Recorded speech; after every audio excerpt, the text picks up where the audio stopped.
In this video, I'll be showing you how to connect AirPods to iPad. It's a very simple method, so if you find this video helpful, be sure to drop a like and subscribe. Now, it's really easy to do this regardless of whichever AirPods you have and whichever iPad you have. So obviously, different AirPods have different pairing modes. In my instance, I'm on the AirPods Pro 3. So if you want to put it into pairing mode, you got to basically triple tap on it, and then it shows the white little dot, and it's going to be flashing. Now, as you can see, my AirPods Pro 3 are showing up here.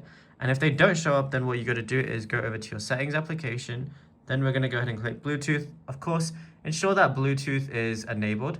And then you're going to basically go over to the other devices section and then look for your AirPods Pro 3. Once you find it, go ahead and click on it. And then as soon as you click on it, and obviously your AirPods will be in pairing mode, they're going to be recognized on your device, and then that's how you know it's going to basically be working, and then you'll be good to go.